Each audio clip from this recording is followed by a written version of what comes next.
Ya, Bapak dengan siapa namanya? Pak Agung. Pak Agung ya. Kalau Bapak, apa sih yang Bapak ketahui tentang Orde Baru? Orde Baru itu kalau di era sekarang beda Mbak ya. Kalau dulu kan ada sumber pangan, tapi kalau sekarang kan nggak ada, intinya jauh beda dari yang tahun Orde Baru. Bagaimana sih Orde Baru berdampak pada kehidupan politik dan ekonomi waktu itu? Nah, kalau politik itu kan, kalau Orde Baru kan jelas beda sama sekarang. Kalau dulu kan banyak tekanan, banyak tekanan dari partai tertentu. Kalau sekarang kan sudah banyak partai, terus beda pendapat kan, nggak ada istilahnya tekanan dari pihak partai tertentu. Berarti ekonomi waktu itu lagi rendah-rendahnya ya Pak? Ya rendah, stabil, tapi kan kalau nominal misalnya angka rupiah kan masih istilahnya nilainya masih tinggi dibanding yang sekarang. Kalau dulu kan uang 10.000 dapat sembako banyak, tapi kalau sekarang 100.000 pun nggak bisa kayak dulu. Gitu. Terus apa sih dampak Orde Baru terhadap hak asasi manusia waktu itu? Ya kalau hak asasi itu kan berdampaknya banyak ya, kan sampai sekarang belum juga selesai soal itu. Ya belum soal itu. Mungkin karena kepala negara ganti-ganti kan mungkin ada aturan tersendiri. Jadi itu mungkin masih digali terus, tapi belum juga terungkap siapa. Terus apa faktor yang menyebabkan runtuhnya Orde Baru? Menurut saya itu ya dari orang tertentu sih, tapi dalam lingkaran pemerintahan orang terdekat lah intinya. Baik Pak. Kemudian apa yang bisa kita petik dari pengalaman Orde Baru? Nah itu ya, istilahnya kalau dulu masa Orde Baru itu kan intinya banyak tekanan. Terus kalau mau berpendapat juga istilahnya banyak intimidasi. Kayak sekarang istilahnya bebas berpendapat. Soal demokrasi kan sekarang nggak kayak dulu. Berarti kalau diambil yang bagus itu ya kalau sekarang berarti demokrasinya Mbak. Demokrasi sekarang lebih bebas ya Pak? Ya lebih bebas, bebas berpendapat, bebas istilahnya orasi, nggak kayak dulu. Apa sih pesan Bapak buat pemerintah baru sekarang?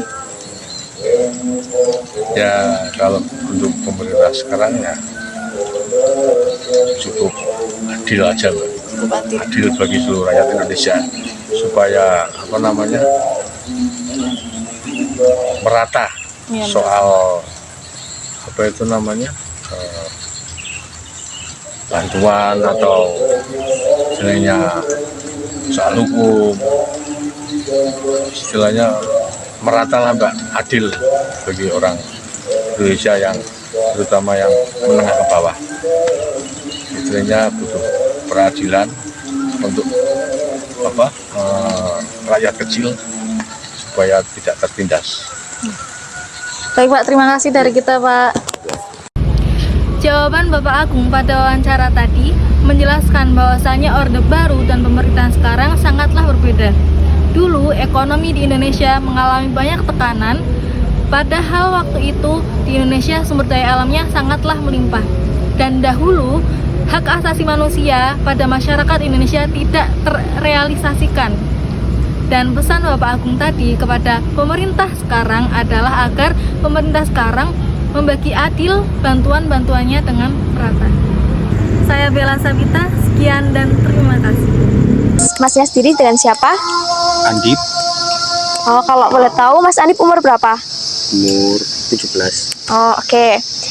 Pertanyaan pertama ya Mas, apa arti Pancasila bagi bangsa Indonesia?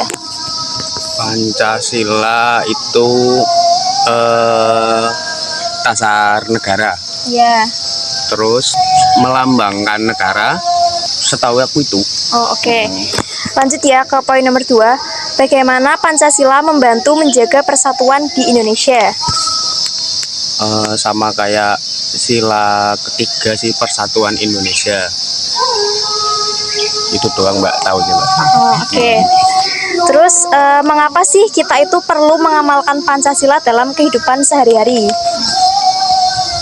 Karena menjaga kesatuan